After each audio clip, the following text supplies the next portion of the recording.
Welcome to the Tech Sales Show, dedicated to making you a better seller. Recorded 4,827 miles across the Atlantic Ocean with Bobby Das from Houston, Texas, a father, husband, golfer, pilot, and tech seller. And Brian Evans, an expat in London, England, family man, 2X Ironman, and an ERP salesman. Both sharing tried and true sales strategies and providing free tools to make each week and campaign easier for you. They also answer your questions weekly. Now, here is Bobby and Brian. Hey, what's up, Brian? Hey, Bobby, how are you? I'm great. Well, here we are, Series 1, Episode 1, our first real podcast. You know, we first started talking about this. Our mission was to make other tech sellers better, and that's what we're doing. As you know, I'm just back from Paris and London visiting you and your family. Me and my family had a great time. Thanks for having us. Yeah, we loved having you guys out. The kids had fun. We had fun. My Paris, I wish we would have gone there with you. That's my daughter's favorite spot to go to. She's 10 years old, so that's very high on her list. I travel into London 3-4 days a week, but it never gets old. So it was really good to have you guys out. I'm glad you and the family enjoyed it. Well, we sure did. I enjoyed watching my kids have this experience of seeing a different culture and world. I enjoyed it myself. First trip overseas for me personally, and Awesome. Just can't think enough how lucky we are to be able to pick up and do these sorts of big trips with the family. Yeah, we're going to have to go out to Scotland next time. I know we talked about trying to squeeze that in, but we're going to have to make it work if you come out this summer. I would love to. I'll bring the sticks if I can and play a round of golf over there. That would be a dream come true for sure. Yeah, incredible. So I have to say, your town is amazing. I loved Windsor. I'm very jealous that you get to live over there. It's a really cool place. And as you mentioned, London was great. I think my favorite part overall had to have been going to the Eiffel Tower right around Christmas with my family was something special for sure. Yeah, it's pretty incredible. It was fun running around town together. We were talking about this when you were here. It's been 4 years since we ran the Austin Marathon together. So it was good to get out in the Windsor Great Park. If you're not familiar, those listening aren't familiar with the Windsor Great Park, look it up. It's 5,000 acres. It's I think it was designed by Queen Victoria back a long time ago. It's 5,000 acres. It gets dark early out here. That's the one downside of being this far north. I don't know if that's latitude or longitude, whatever that is, but it gets dark a bit early, but the Great Park is incredibly safe given that the Queen lives here. It's been a strange adjustment for me, that's for sure. It was fun. It was dark, but I enjoyed running with you as well. Yeah, it's been a long time since I've ran 26, but the wife and I are running 13.1 in just a few days now.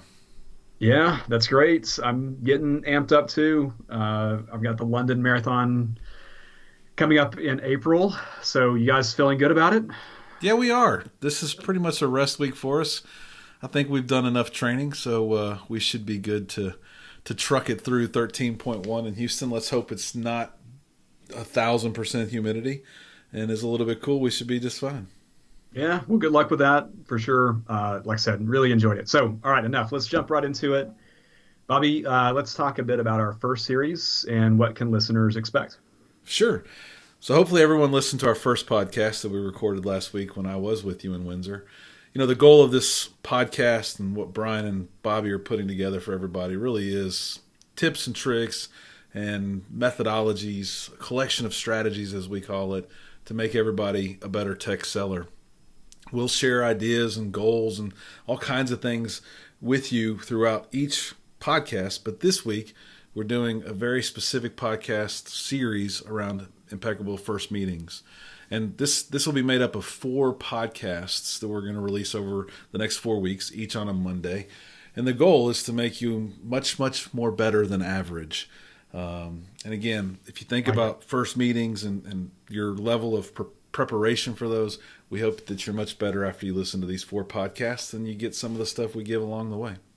Yeah, I mean, like you said, the aim of this is to help everyone to be better sellers. We work in an outstanding industry, and we aim for perfection. And the aim of this is to really help people improve that first meeting. So, Bobby, when you get your account list, you're looking at all the new prospective customers that you could be selling into, and you're thinking through the list, and you're putting your marketing plans together and all that kind of good stuff. You've got some dedicated inside sales resources that are hammering the phones.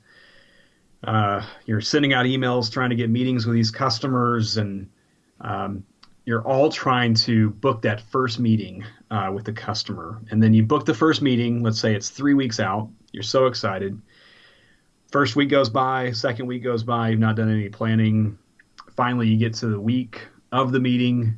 Now you're sitting in their lobby, and you've not done any preparation for that meeting. You're doing it in real time. It's terrible preparation. You and I have been guilty of it ourselves, and we see it all the time, right? No doubt. And we talk about it. You're going to hear it as a listener of ours that that's average at best. And we totally believe that average is the enemy. And how do we become a lot more better than average? So we have been there, and it happens to all of us. But if you listen and get our steps from this series, hopefully you'll be much more better than average. In this first episode, we're going to focus on the research and preparation for meeting the people that you're going to meet in that first meeting. From researching the companies to researching the people. During this first week, we're going to go and give away a few things too. It's going to be a meeting checklist is what you're going to get on Wednesday. And if you follow this checklist, you'll prepare like a pro. Yeah, this has been great. You and I put this checklist together. It's a combination of the work that you and I have done together over the years. It's been fantastic for me to kind of use the collective knowledge that you've had and used, and have it as a single template for me to use in my everyday business. So it's been great for me. So that'll be kind of the first episode we'll cover today. The second episode, we're going to help everyone with setting goals for the meetings. So it's great to be prepared and know the business and know the people that you're talking to. So we're going to talk in the next episode about how do you define the goals for these meetings? How do you share these goals with your team to make sure that you get the most out of this meeting? Yep. And then in episode 3, we're going to dive a little bit deeper into the preparation steps that we think you should go through. And while we have shown you how to research people and research companies, we're going to give you a tool that might help you do that a little bit by yourself faster at the middle of that week as well. And we will wrap the series with making sure everyone's got access to all the free tools together. We want to get your feedback throughout the way. So tell us what you like about it, what you don't like. Tell us to add stuff, subtract stuff, and so forth. So, Bobby, with all that being said, we've kind of laid out the template and goals for the series. Let's get started. Let's do it. So again, today we're kicking off the series called Impeccable First Meetings. And we're going to try and teach you how to research companies, how to research people, and we're going to teach you how to prepare the whole team for these meetings as well. Yep. So those are the key things to do in preparation for that first meetings. We've seen, like I said before, good prep, bad prep. Yes, we have. There's no doubt. And I think along the way, we should definitely share some stories. We've got some fun ones. We'll protect the innocent here, but we've got some fun stories that we'll talk about. Sounds like a plan. Why don't you kick us off with the approach for how to research a company, Brian? Great. So this is, again, all for about the first meeting. And we all know what people say about first impressions. So for this first meeting, I'm going to do quite a bit of work. It's going to vary, right? For some companies, a large company, one that's a particularly good fit, that could be 2 hours worth of prep time. Sometimes it's just 30 minutes. It's, obviously your miles you're going to vary here. And all of this again is going to be in the meeting checklist, which will be out on Wednesday. Great. Walk us through each step that you take. Yeah, so some of these are going to be very obvious, Bobby. Some of them are going to be a bit more nuanced, and they won't be as relevant for every meeting. But why don't we start and kind of talk through the low end to high end? So we've all researched companies' websites. That's the most obvious place to start. For me, I live in the UK, so a company here doesn't mean as much as it did in the US. I don't necessarily recognize all the names, so I want to make sure that we're on the same page. We're talking about the exact same company. I want to understand what message they're trying to tell us on the website. They've hired these specific marketing firms and developers to tell a very specific message. What is that message they're trying to tell us? That will tell us a lot about how we might sell to them. The second thing I'm looking for, and this is incredibly important to me, is I want to know if they're private or publicly held. If they're privately held, then it's going to be a bit more challenging to get financial data. It's probably closer to 50-50. There's a number of variables that might require them to release some certain financial data or annual report data out to the public, even if they're privately held. So it's worth navigating through their website, doing a bit of searching to find some financial information on even a privately held company. If they're publicly held, that's where you'll find a treasure chest. To be publicly held, that is for people to be able to invest in you and just in the open stock market. They've got to release a ton of financial data. They've got to release their board of directors, their ownership structure, their business initiatives, their risks. There's just hundreds of pages of data out there, and you don't have to read all hundreds of pages of it, but there's a ton of information out there. I want to understand where they're headquartered, and we've got some funny stories that we'll tell in the upcoming podcast around the headquarters and why that matters. I want to understand if I'm meeting with a company in London, is this the London headquarters? Is this the global headquarters? It's going to matter where they're going to make the buying decisions. All that's going to matter. I want to read about their About Us page. If we feel like we're a good fit, I want to match our themes as a business to their themes. This is one you've taught me. If they're a tech company, do they have an app? Is their website creative? I want to understand their technical aptitude as a business. And then the final thing I'm looking at is the social media pages.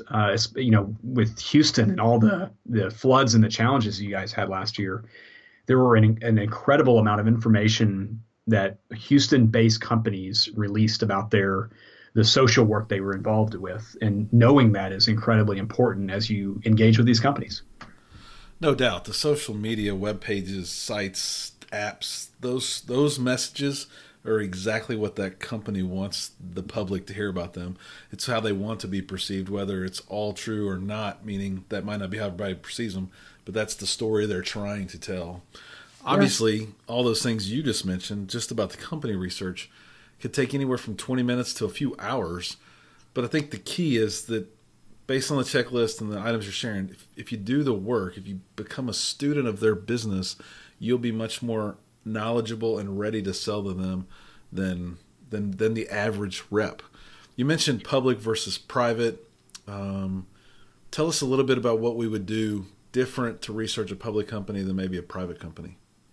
Yeah, so a public company, as I mentioned, has to release financial data. A lot of times they do that in the form of a 10K or an annual report. So it's going to be a comprehensive summary of financial data. It's going to have detailed information about the structure of their company, investments that they're making in the business, which could directly tie to what your sales initiative is. They may talk about they see security risks, or they were exposed to security risks.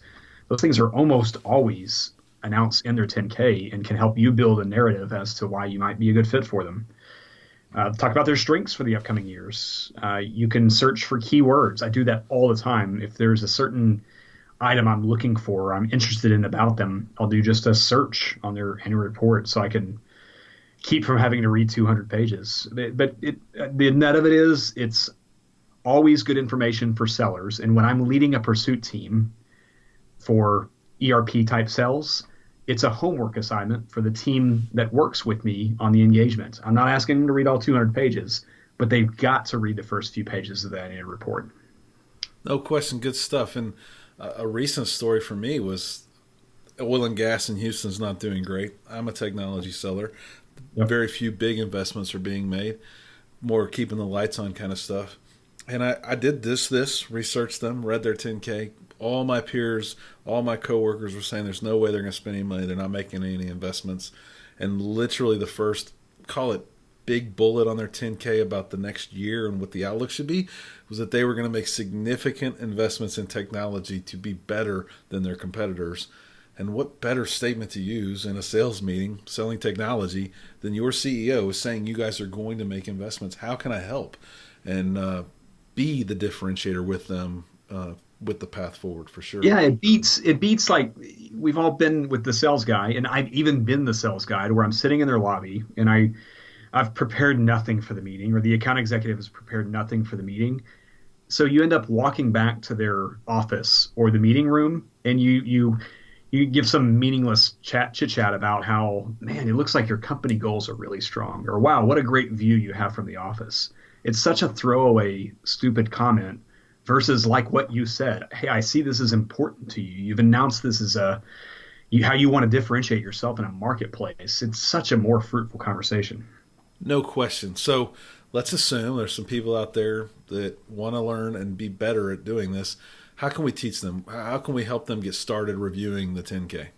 Yeah, why don't we just jump right into one of these, and then we'll post it on the blog so you can see step by step how we're doing this. We'll pick a couple of examples. Let's start with Southwest Airlines.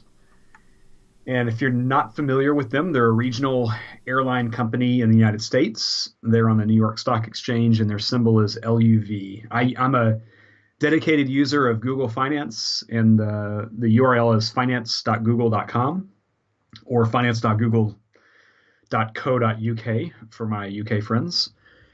So you type in NYSE:love, or you can just usually type in Southwest Airlines and it'll net you out to the same location. Once you're here, straight away you can see what they're currently trading at, what their stock or share price is. The first items I'm looking at whenever I hit their websites is I'm going to stretch out and zoom the report to cover 5 years. So I can see here for Southwest Airlines, they've been on a pretty steady increase. And at 5 years, going back to 2013, 2014, they've had significant growth. You could stretch this all the way out and look back 20 years here and see just the tremendous run that Southwest Airlines has been on. And if you go meet with a company like Southwest Airlines, you want to know this stuff. On the right side, always great stuff, but it's not going to be as up to date. It's going to be very up to date. It's not going to always have good historicals, but you can see all the news. So if there's something, really recent or interesting going on, you'll find it right there on the right side. But don't trust it to be any more than about a week old. Everything there is going to be very recent stuff. The annual report is going to be far more interesting than the news there on the right. And so, real quick, yep. While you're talking through that, yep. Let's assume we're looking at their stock and the financial information, and it's been on a big decline. What would that tell you about your efforts to go sell to them? Well, I'm always trying to think about what the narrative is going to be. If Southwest Airlines had been on a decade-long decline, I'd think about it a lot about the way you thought of the energy company. You could have made the assumption that energy, they're struggling in Houston. You guys just got crushed by the weather and the flooding and everything else. You could have made the assumption that, it's not worth it. Let's pack it in. Let's call it a day. Or you could choose to read the annual report and learn that a company that's been experiencing a decade-long decline just got taken over by a new ownership group. And that ownership group wants to invest $10 million in technology to compete against one of their big competitors in the marketplace. So I think context is everything when it comes to looking at the stock price. I often tell my peers, coworkers, partners, whoever, no one's trying to go out of business. It's not. Yeah. There's not a single company, especially a public company, that is not trying to grow, increase their revenues, increase their margins, add back to the net profit column so that they can spend money to make money. And there's always an opportunity. It just might not be as obvious. Everyone's chasing the obvious ones. I almost want to find the diamonds in the rough. Yes, of course. I completely agree. So the last thing I look on this intro page, again, finance.google.com, if you're following along with us, I look at the related companies. This is always interesting because I want to know, there's some analytics that Google uses, I'm sure, to do these comparisons with. They're not always perfect, right? But you can see here that Southwest Airlines, their market cap is over $30 billion. US dollars. And if you compare them to regionals like JetBlue, Spirit Airlines, I don't even know if they're in the States. These are really popular kind of low budget UK type airlines. They probably do exist in the US, but Yep. I'm familiar with them over here. You can see Delta Airlines, they're close in terms of market cap. American Airlines, who would have thought? If you would have asked me an hour ago, I would have told you that American is a more valuable company than Southwest, but it's not. It's good stuff to know. If I'm going to sit down with Southwest Airlines, I want to know that you're the big dog of the two Dallas-based airline companies. That's important information to know. So related companies is always a place I spend a little bit of time to learn more about them. So how about a different, like a company that's not like them? I mean, they've had this multi-decade year positive run. I think the government's bailed out the airlines a couple times. There's some hidden information there. Give me another example of research and some of the gems you might see. Yeah, so let's do. How about Box? This is a bit more nuanced. This is a fun company. I like. Actually, they're. Andrew Levi is their CEO. He's a good follow on Twitter if you guys use Twitter. So it's NYSE:box. And if you look at their stock, you stretch it out to 5 years, you can see they've had a bit of a dip and a growth again. You can see Box is a really interesting one. If you look at the related companies here, they're up against Microsoft. Well, first of all, if you don't know Box, think of Box as like I'm oversimplifying their business grossly. They would hate this, but they're a storage company, a cloud storage company. Similar to like a Dropbox, no pun intended. Yeah. Okay. Yeah. Yep. Exactly. Very similar to a Dropbox. They differentiate themselves a bit more than Dropbox because they do kind of they focus more on mid-enterprise and large enterprise type organizations. So they've got kind of a document platform too. Okay. So because of that, Google has aligned them against Microsoft, Google, Citrix, Salesforce, IBM, all these major players. So if you look at Box, they're roughly a $3 billion market cap company up against big old Microsoft, who could swallow them with a month's net income, could swallow Box. Same with Google, also known as Alphabet here. So you can see that they're not a major company, but let's jump into their financials and see why Box is an interesting one. So, Brian, I want to interrupt you there. You say they're not a big company, but $3 billion, they're not a big company compared to Microsoft. But if they spend 1% of their revenues on IT, that'd be a $30 million IT budget. Something we should know. It's a great point, and there are so many of these types of companies out there. You can consider Box a diamond in the rough from that perspective. So let's look at their financials. So this is the second thing I do whenever I'm profiling a company that's publicly traded. On the left side, underneath company, you can see financials. The first thing I switch it to here is from quarterly to annual, because I want to see the last whatever number of years they publish in terms of financial data.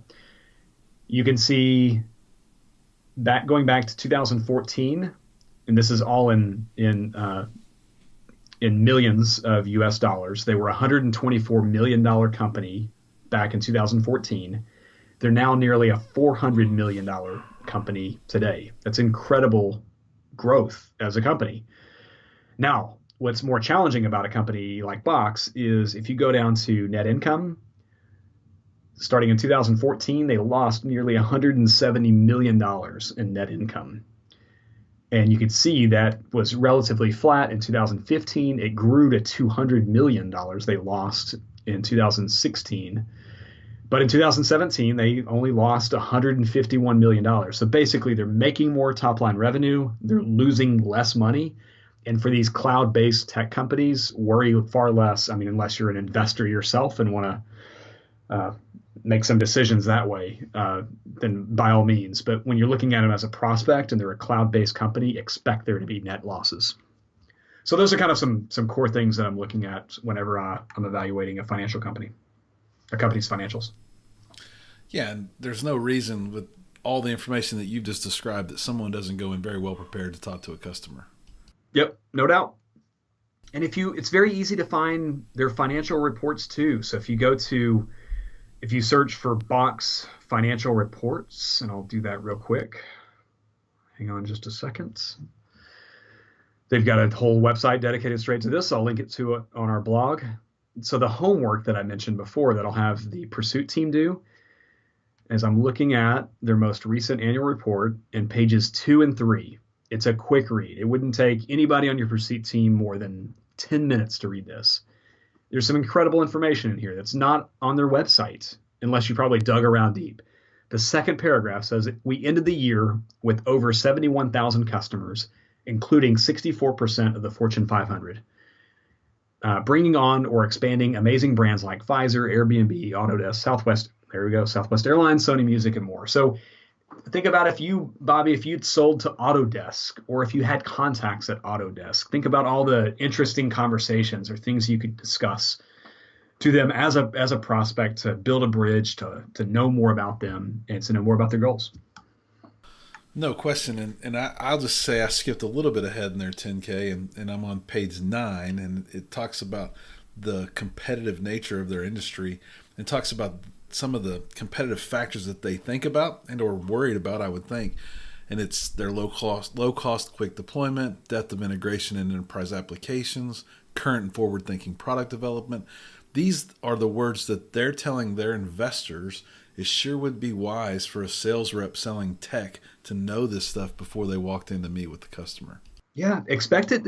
Don't think it's just going to be a bunch of high-level financial data and percentage ownership. This will talk very specifically about security risks, about failed ERP projects. How do you think that's how that stuff gets out in the marketplace when a major ERP vendor screws up a implementation? That stuff lands on the annual report, and that it's valuable data. It's things that you should definitely know. Again, you can't. No one's going to dive into 200 pages worth of these annual reports for a meeting with a company that you may not even think is in your wheelhouse. But if it's a valuable meeting, somebody you spent inside sales resources on, you built those Pulitzer Prize winning emails that you sent off to all the directors and VPs, isn't it just worth an hour or two just to get a little bit sharper on the business? Yeah, it should be worth a couple of hours. And with the internet today, there's no reason you don't know quite a bit about each individual you're going to meet with as well. I think early on when I was first starting, a coach or mentor of mine would say, hey, when you get in their office, find something, a knick-knack, a putter in the corner, and talk about that. So they must be a golfer, or they might have a model car, or a picture of their family where their daughter or son might be riding a horse. Try to talk about those things. Well, that's like in the past, and maybe you have that opportunity to meet in their office and could still do some of that. But with LinkedIn, you should be way ahead of that before you ever get to their office. I use myself as an example. With less than 20 minutes of searching time, you should know that I'm a pilot, that I was a police officer, and then my wife's a breast cancer survivor. Heck, you might be able to figure that out in the first 2 minutes if you go look at my LinkedIn profile. None of those are like published in my headline or big call-outs on LinkedIn, but if you did read about me and tried to really be a student of me, then you would find those things out for sure.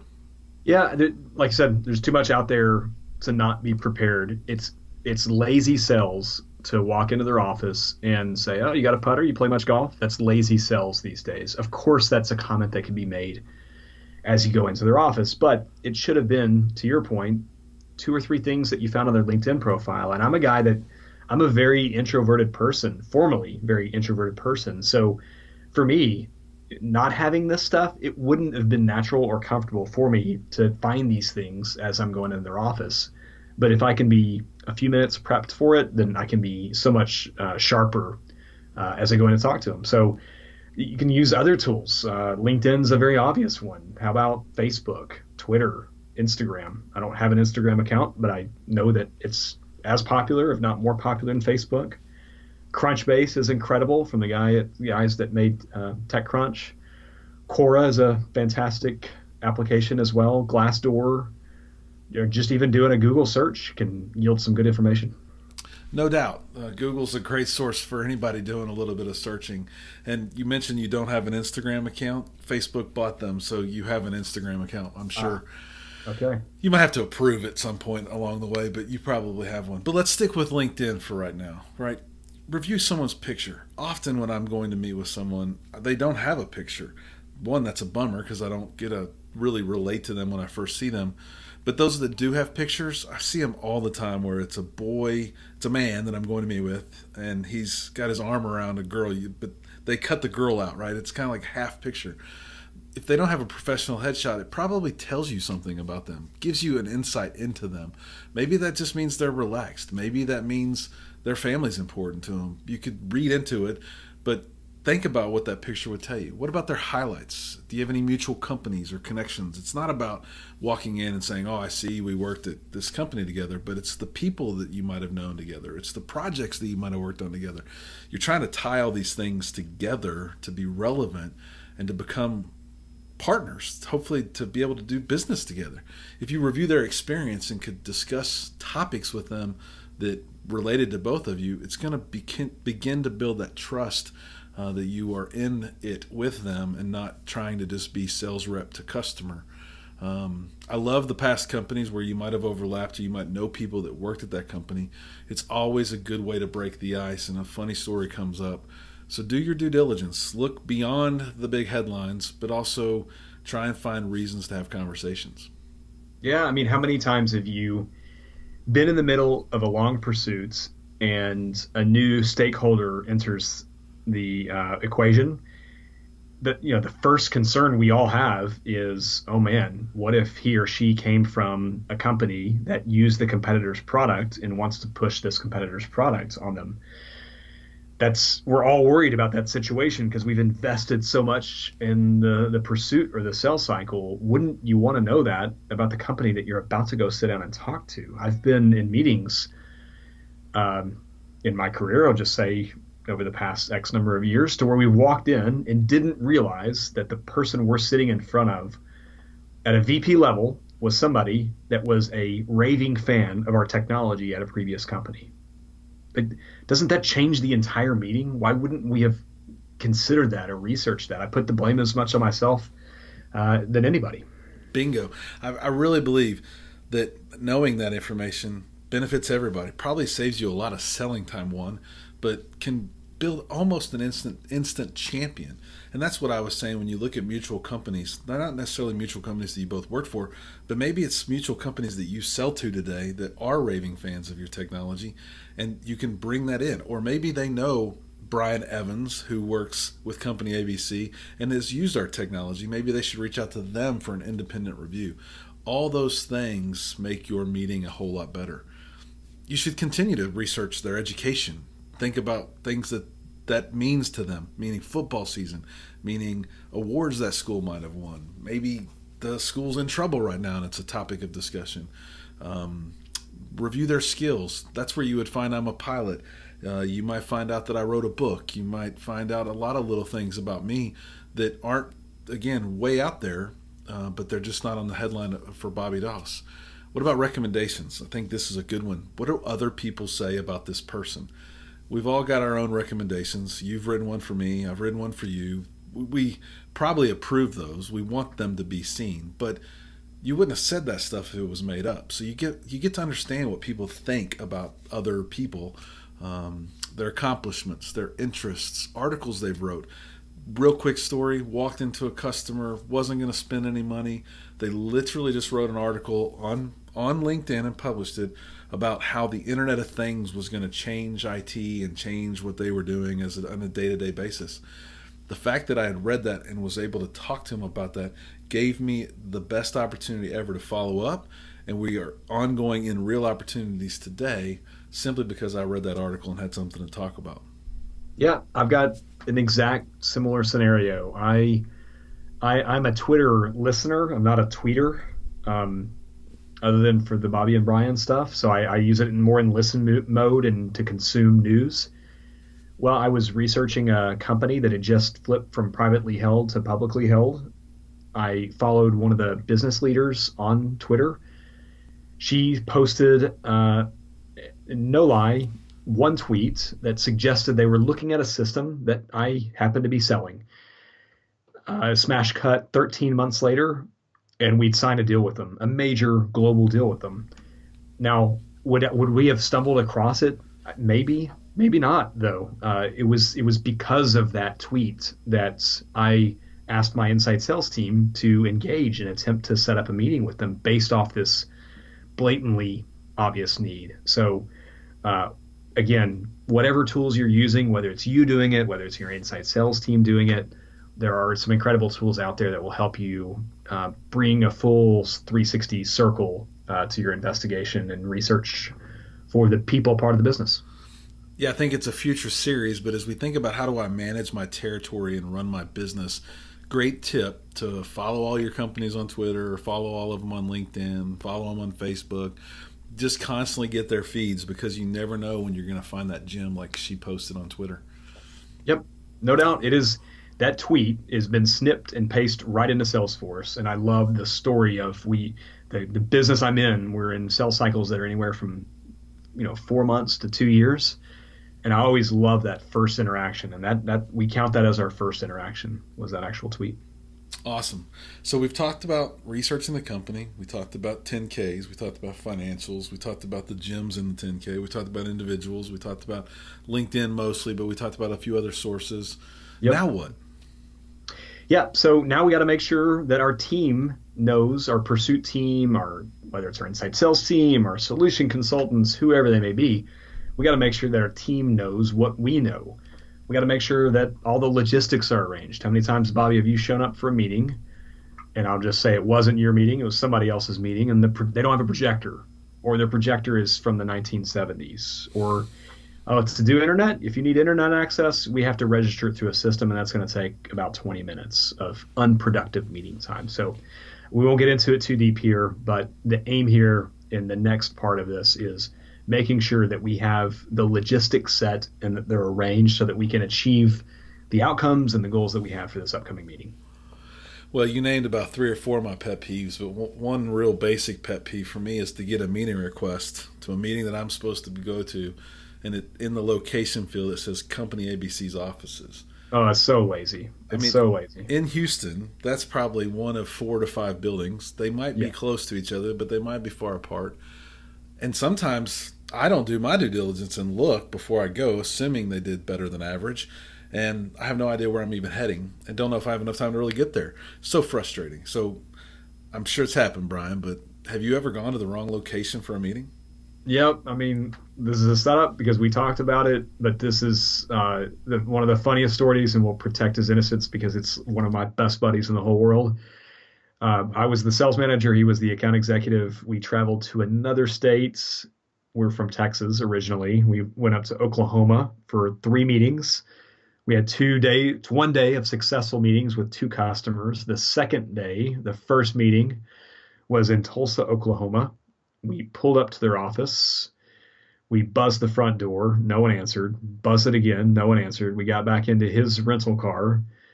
We called them because no one answered at the front buzz desk there. We called the Tulsa location just to find out that the person we were meeting with was actually in Houston. So we actually showed up to the entire wrong state.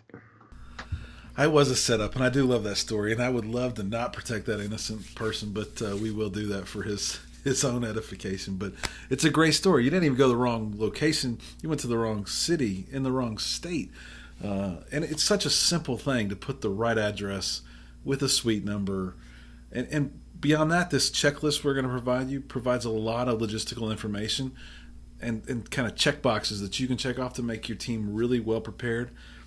What about, so we did the location and logistics, but what about, do they have a room large enough for everybody? How many times have you gotten there with 2 or 3 people and they go, oh, I didn't know you bring an army.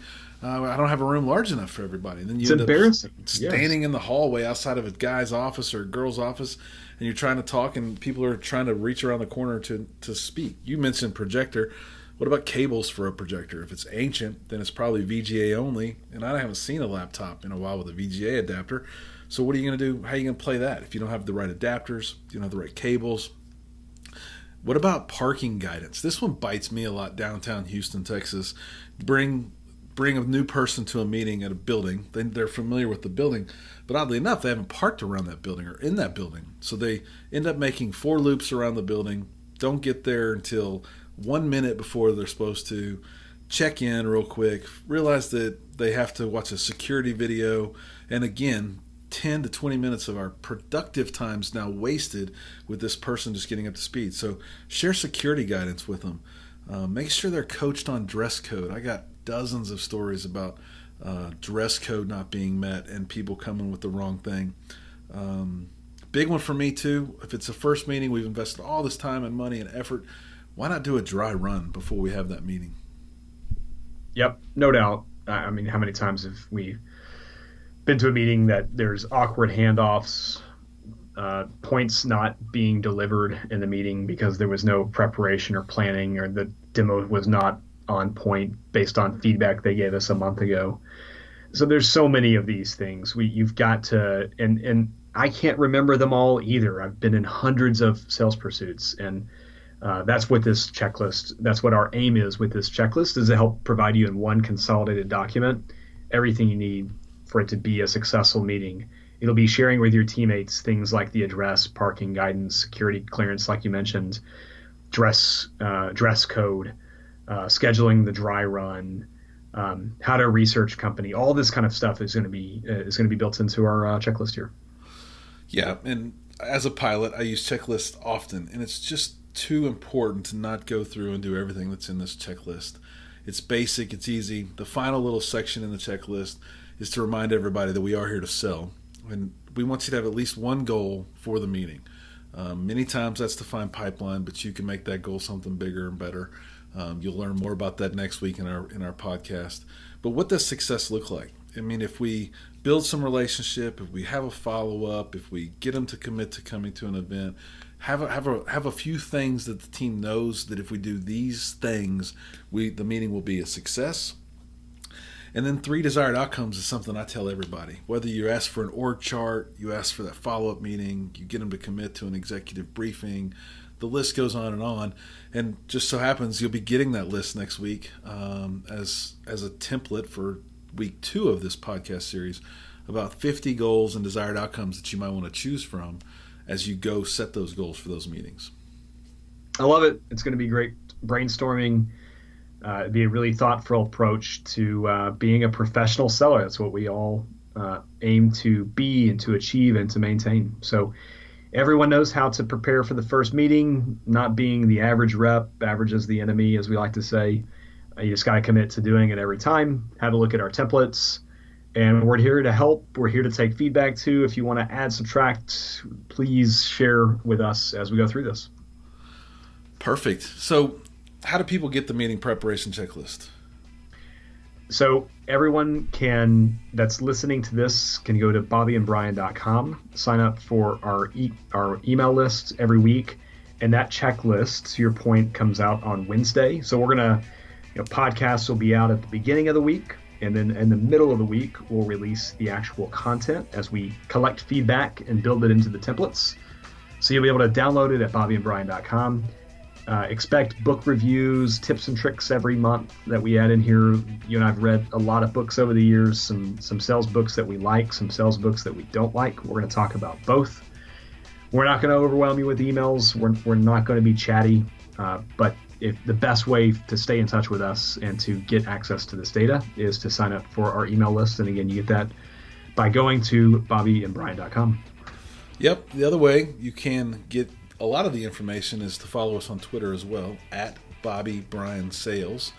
We'll post everything there as well, and you can consume it via Twitter if that's your preferred feed. Yeah, we want everyone to be really engaged. So the first 10 emails with suggesting topics or subjects, that we'll send an email to info@bobbyandbrian.com. We'll have some Tech Sales Show swag that we'll get out to you as a thank you for listening. And we'll also send some swag to the first 10 tweeters. So follow us at Bobby Brian Sales at Twitter and do a hashtag as average sucks, and we'll be watching that hash as well. Perfect. Looking forward to seeing everyone's comments and feedback. Series 1, Episode 2 will be out next Monday, January 15th. Until then, remember, average is the enemy. Thanks for listening to the Tech Sales Show with Bobby and Brian. Subscribe to their email list by going to bobbyandbrian.com and follow them on Twitter at Bobby Brian Sales.